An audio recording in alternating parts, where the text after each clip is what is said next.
स्वागत है आप सभी को beyond the boundary episode number 11 में। एपिसोड के स्टार्टिंग में हम दूसरी दुनिया का सीन देखते हैं। यहाँ पर कुरियामा आसमान की ओर देख रही होती है। हम देखते हैं आसमान में और एक दुनिया होती है जो कि इस दुनिया के काफी ज्यादा करीब होता है। तभी आसमान से काफी ज्यादा हमले होने लगता है। कुरियामा भागते हुए उस हमले से बच जाती है। आगे हम देखते हैं वहाँ पर बहुत तेज आवाज आने लगता है। ऐसा लगता है जैसे की दो दुनिया एक दूसरे से टकरा रहे हो। नेक्स्ट हम हमारा दुनिया का सीन देखते हैं जहाँ पर कुरियामा आकितो को बचाने के लिए खुद मर गई थी। यहाँ पर भी आसमान में एक बहुत बड़ा दुनिया होता है पर कोई भी इसे देख नहीं पा रहे होते हैं। दिन हम आकितो को देखते हैं जो कि आसमान की ओर ही देख रहा होता है। तब यहाँ पर मित्सुकी आ जाती है और वो आकितो की चिंता करते हुए आकितो के पास जाते हुए कहती है मुझे बहुत खुशी है कि तुम उठ गए। तभी आकितो उसे पकड़ के कहता है आखिर कुरियामा का क्या हुआ, आखिर वो कहाँ है। नेक्स्ट हम फुजिमा को देखते हैं जो कि यहाँ पर कुछ बना रहा था। नेक्स्ट हम आकितो को देखते हैं हिरोमी उससे कह रहा होता है तुम 3 महीने तक कोमा में थे और अब तुम अमर नहीं रहे। बियॉन्ड द बाउंड्री तुम्हारे अंदर से निकाल दिया जाने के बाद भी ये मिराकिल है कि तुम जिंदा हो। आकितो कहता है तो क्या मेरी इमोर्टैलिटी हाफ सेड होने से नहीं आई। हिरोमी इस पर कहता है मुझे ये अच्छे से नहीं पता, तुम्हें इस बारे में अपने मॉम से पूछना चाहिए। आगे आकितो पूछता है कुरियामा कहाँ है। हिरोमी कहता है वो तुम्हें बचाने के लिए अपनी सारी खून यूज कर दी और वो बियॉन्ड द बाउंड्री को लेकर गायब हो गई। आकितो कहता है क्या तुम कह रहे हो कि वो मर गई है। हिरोमी कहता है पता नहीं, ऐसा किसी चीज के ऊपर सोचना मुश्किल है। तभी आकितो को वही साउंड सुनाई देता है दो दुनिया के टकराने की। आकितो कहता है आखिर ये शोर क्या था।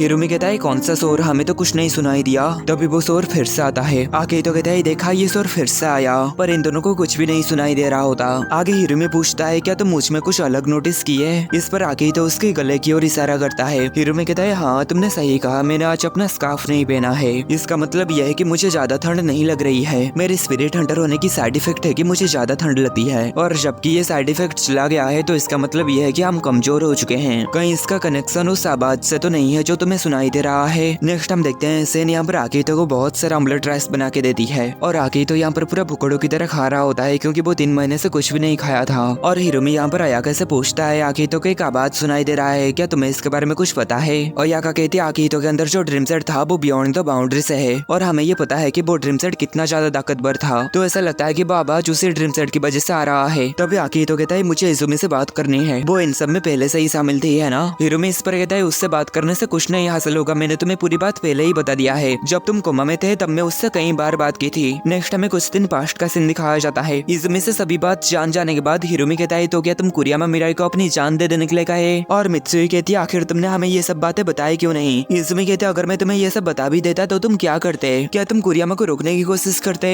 या फिर तुम आकितो को मारने में उसकी मदद करने वाले थे। तुम दोनों के पास सिर्फ यही 2 रास्ते ही था। ये सुनकर आकितो कहता है तो क्या तुम्हें चुप करने के लिए सिर्फ इतना ही काफी था। हिरोमी इस पर कहता है तो फिर मुझे बताओ मुझे क्या करना चाहिए था। क्या मुझे इजुमी के ऊपर चिल्लाकर कुरियामा को वापस बुलाने के लिए कहना चाहिए था। ऐसे ही ये दोनों यहाँ पर झगड़ा करने लगते हैं। तब यहाँ पर सेन खाने की और एक ऑर्डर लेके आती है। आगे तो इस पर कहता है आखिर ये किसका है, मैंने तो ये ऑर्डर नहीं किया। तभी हम देखते हैं यहाँ पर इजुमी आ चुकी थी और ये ऑर्डर इजुमी का है। नेक्स्ट इजुमी और आकितो बात करने के लिए यहाँ पर आ चुके थे। इजुमी कहती है वो ड्रीम सेट जो कि बियॉन्ड द बाउंड्री से है वो हजारों सालों में सिर्फ एक बार इस दुनिया में दिखाई देता है जब इंसानों की पाप चरम सीमा पर पहुंच जाती है। और ऐसा भी कहा जाता है कि यह एक नेचुरल घटना है जो कि दुनिया को डिफॉल्ट पर रीसेट कर देती है। जब भी इंसानियत बुराई के एक नीचे गिरते हुए चक्र में फंस जाता है और अपने उद्देश्य को भूल जाता है तो फिर नॉर्मली कोई भी इंसान इसे अपने जिंदा शरीर में नहीं रख सकता। लेकिन किसी वजह से तुम ऐसा करने में काबिल थे और तुम खतरनाक इमोर्टल हाफ सेड बन गए। मुझे ये नहीं मालूम कि ये कैसे या फिर क्यों हुआ। तभी आकितो कहता है मुझे इसकी कोई परवाह नहीं, मुझे कुरियामा के बारे में बताओ, आखिर तुम कुरियामा को इस एरिया में क्यों लाए थे। इजुमी इस पर कहते सिर्फ श्रापित ब्लड लाइन का ही कोई आदमी बियॉन्ड द बाउंड्री वाले स्पिरिट को मार सकता था, इसलिए ही मैं उसे यहाँ पर लाई थी। लेकिन फिर हम एक परेशानी में फंस गए। कुरियामा ने कहा कि वो तुम्हें मारना नहीं चाहती, इसलिए मेरी इच्छा ना होने के बावजूद भी मैं तुम्हें बचाने के लिए उसे एक तरीका बताई जो कि सिर्फ लल के समय ही काम करेगा। आगे तो कहता है तुमने ये तरीका उसे क्यों बताया, तुम्हें अच्छी तरीके से पता है कि वो इसी ऑप्शन को ही चुनेगी। इसमें कहते हाँ मुझे पता था, अगर तुम चाहो तो मुझ पर नाराज हो सकते हो लेकिन नासिर फैमिली के मेंबर होने के नाते मेरी कर्तव्य है कि मैं सभी को सुरक्षित रखूं। जैसे कि मैं इस दुनिया को सुरक्षित रखना चाहती थी ठीक इसी तरह कुरियामा के पास भी कोई था जिसे वो बचाना चाहती थी। कुरियामा उसे अपनी जान से भी ज्यादा कीमती मानती थी। वो कोई ऐसा था जिसकी रक्षा के लिए वो मरने को भी तैयार थी और उसने ऐसा अपनी खुद की मर्जी से किया। मैं उसका आभारी हूँ। अगर उसने वो डिसीजन नहीं लिया होता जो वो ली है तो हम यहाँ पर नहीं होते। आखिर में उसने कहा था कि जब तुम जागोगे तो तुम उसके ऊपर नाराज हो गए। उसने कहा कि ये उसके हक में है। ये सुनकर आकितो काफी ज्यादा हैरान होता है और तभी हमें फिर से वहाँ पर 2 दुनिया के टकराने की आवाज आती है। नेक्स्ट आकितो वापस जाते समय कुरियामा के साथ की हुई आखिरी बातों के बारे में सोच रहा होता है जब कुरियामा उसे रोते हुए गुड बाय कही थी। नेक्स्ट आगे हम देखते हैं जाते हुए आकितो के सामने साकुरा आ जाती है और वो आकितो को कहती है तुम कुरियामा को चाहते थे इसलिए वो घर नहीं आई, बताओ वो कहाँ है? आगे तो इस पर कुछ नहीं कह पाता। साकुरा जोर से चिल्लाते हुए कहती है बताओ वो कहाँ है? आगे तो इस पर कुछ नहीं कहता और जाने लगता है। साकुरा इससे उसके ऊपर एक जबरदस्त लात मारती है और कहती है मैं तुम्हारे ऐसे निराश भरे चेहरे को नहीं देखना चाहती।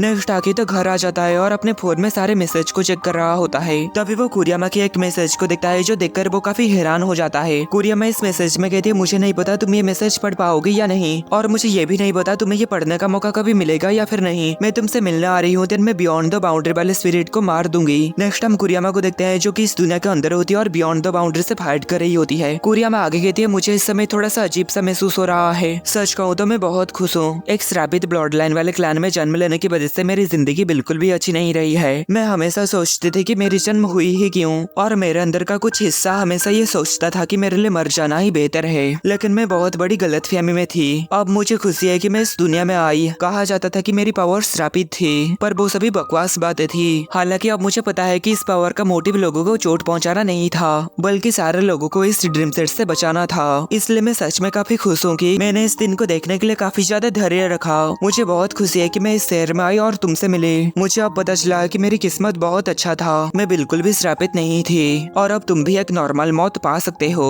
तो तुम अब से अपनी नॉर्मल जिंदगी जियो, ठीक वैसे ही जैसे कि तुमने मुझे उस समय बताए थे। ये सब पढ़कर आगे तो यहाँ पर रोने लगता है। नेक्स्ट हम फुचमा को देखते हैं जो कि अपने प्लान को अंजाम देने के लिए आ चुका था, और वो यहाँ पर कह रहा होता है कि नासिर फैमिली का मानना यह है कि कुरियामा के गायब हो जाने के बाद सब कुछ खत्म हो गया। पर उन्हें कौन समझाए कि बियॉन्ड द बाउंड्री वाला स्पिरिट जो कि आकीतो के शरीर के अंदर से निकाल दिया गया था, वो कुरियामा के ब्लड के अंदर मर्ज होकर अभी भी जिंदा है। वो हर पल कमजोर होती जा रही है, लेकिन फिर भी वो उस ड्रीम सेट से लड़ रही है। ये बियॉन्ड द बाउंड्री वाला स्पिरिट बहुत सारे ड्रीम सेट और सुपरनैचुरल पावर की मदद से ये अपनी पावर को बढ़ा के कुरियामा को हराने की कोशिश कर रहा है। यहाँ तक कि वो एक आइसोलेटेड स्पेस भी बना दिया है। नेक्स्ट हम देखते हैं फुजिमा अपनी इस डिवाइस की मदद से बियॉन्ड द बाउंड्री वाले स्पिरिट की पावर को बढ़ाने की कोशिश कर रहा है। आगे हम देखते हैं इस हथियार के अंदर से बहुत ज्यादा पावर निकलती है जो कि सीधा जाकर उस प्लैनेट के साथ जाकर टकराता है, और ये प्लैनेट सभी को दिखाई देने लगता है। और उसकी यह बात सुनकर हिरोमी और मित्सुकी चौंक जाते हैं। आगे इजुमी भी यह बात सुनकर काफी ज्यादा हैरान होती है। आगे अयाका और सेंचा भी यह बात सुनकर घर से बाहर आते हैं, तो वो दोनों हवा में उड़ते हुए उस प्लैनेट की ओर खींचे चले जाते हैं। ये प्लैनेट पृथ्वी में जितने भी सारे ड्रीम सेट्स है उसे अपनी ओर खींच रहा होता है। नेक्स्ट आगे तो जब घर से बाहर आता है तो वो अपने सामने इतना बड़ा प्लैनेट को देखकर काफी ज्यादा हैरान हो जाता है। तभी उसके मुंह के ऊपर एक कागज आके टकराता है। उसमें लिखा हुआ था लिटरेचर क्लब में आओ और कुरियामा जिंदा है। नेक्स्ट हम इस दुनिया का सीन देखते हैं। यहाँ पर आकीतो बैठा हुआ था, तभी कुरियामा यहाँ पर आके आकीतो को उस हमले से बचाते हुए लेके उसे यहाँ पर ले आती है, और वो आकीतो को कहती है तुम्हें जाके कहीं पर छुप जाना चाहिए। तभी उन दोनों के ऊपर हमला हो जाता है। कुरियामा अपनी तलवार से उन सभी हमलों को रोक देती है, और आगे वो आकीतो को कहती है मैं तुम्हारी रक्षा करूंगी। नेक्स्ट वो भागते हुए जाके यहाँ पर आ जाती है और सामने इतनी बड़ी बैरियर को देखकर हैरान हो जाती है। आगे वो क्यूब से बैरियर धीरे धीरे करके गायब होने लगता है। नेक्स्ट हम मित्सुकी और हिरोमी को देखते हैं। मित्सुकी कह रही होती है आखिर आसमान में वो चीज क्या है। हिरोमी कहता है मुझे नहीं पता, शायद ये आकीतो के साथ रिलेटेड है। तभी उन दोनों के सामने एक स्पिरिट आ जाता है। तभी वहाँ पर नीनो आकर उस स्पिरिट को हरा देती है।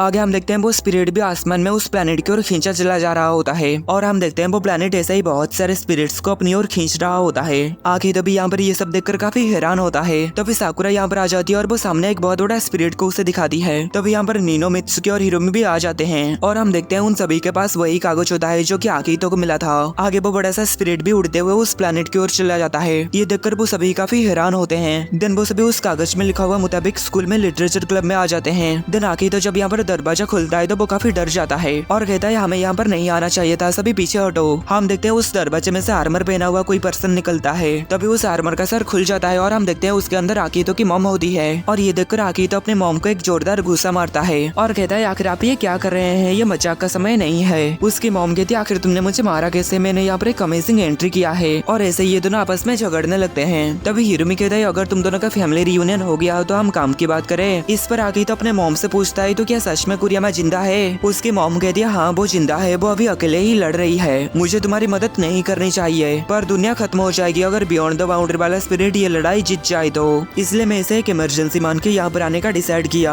तभी हिरोमी कहता है हम कुरियामा को कैसे बचा सकते हैं। इस पर आकीतो की मॉम कहती है इससे पहले कि मैं इस बारे में आऊँ मैं तुम सबसे कुछ पूछना चाहती हूँ। और आगे वो चिल्लाते हुए कहती है तो दोस्तों क्या आप वहाँ पर जाना चाहते हैं जहाँ पर कुरियामा है। तभी आकीतो उसे फिर से मारता है और कहता है हमें अभी बताओ हम कुरियामा को कैसे बचाए। इस पर उसकी मॉम कहती है अपने नीचे देखो। आकीतो इस पर नीचे देखता है तो इसे देखकर कहता है ये तो एक स्पिरिट स्टोन है, और आगे जब वो उसे छूता है तो उसे झटका लगता है। मित्सुकी ये देखकर कहते हैं मुझे लगता है ये हॉलो शैडो का स्टोन है, जब कुरियामा ने तुम्हारे अंदर से हॉलो शैडो को बाहर निकाल के मारी थी तब उसे ये मिली थी। तभी आकीतो की मॉम कहती है नहीं ये हॉलो शैडो का स्टोन नहीं है, ये स्टोन आकीतो का ही एक पार्ट है। दूसरे शब्दों में कहा जाए तो ये बियॉन्ड द बाउंड्री वाले स्पिरिट का ही एक हिस्सा है। ये सुनकर आकीतो काफी हैरान होता है और आगे वो स्टोन को पकड़ के अपने अंदर ऑब्जर्व कर लेता है। आकीतो की मॉम कहती है उस स्पिरिट के अंदर कुरियामा के द्वारा बनाया गया कोई चीज है। अपनी इंटेंस इमोशन से बनी आकीतो की एक पपेट, तुम्हें अपनी पूरी ताकत से उस पपेट को पकड़ना होगा और बाकी काम ये स्पिरिट स्टोन कर देगा। आकीतो इस पर कहता है आखिर आपको ये सब कैसे पता। उसकी मॉम कहती है तुम्हें क्या लगता है मैं कौन हूँ, मैं तुम्हारी मॉम हूँ आकीतो। आगे आकीतो कहता है किसी दिन आपको मुझे आपके बारे में सब कुछ बताना होगा। तभी वहाँ पर बहुत तेज हवा की वजह से सभी खिड़कियाँ टूट जाता है। आगे हम देखते हैं इजुमी की यहाँ पर आने की वजह से ये सब हुआ और वो आकीतो की मॉम को देखकर कहती है यायोई तुम यहाँ पर क्या कर रही हो।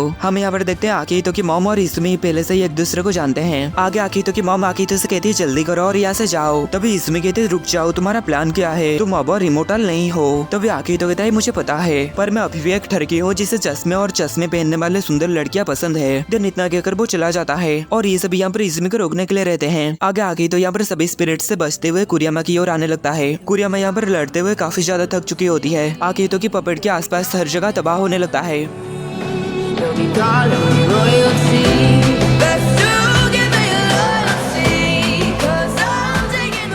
आगे आकीतो की पपेट आसमान से नीचे गिरने लगता है। आकीतो यहाँ पर इसे देखकर जल्दी से दौड़ते हुए आसमान की ओर छलांग लगाता है।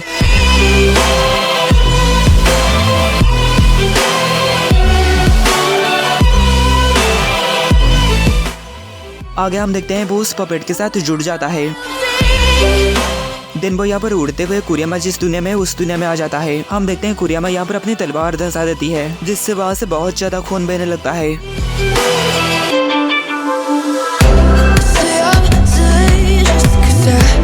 आगे आकीतो वहाँ पर पहुँच जाता है और कुरियामा को पकड़ के उसे बचा लेता है। आगे कुरियामा आकीतो को यहाँ पर देखकर काफी हैरान होती है और आकीतो कुरियामा को देखकर खुश हो जाता है और इतने में ये एपिसोड खत्म हो जाता है।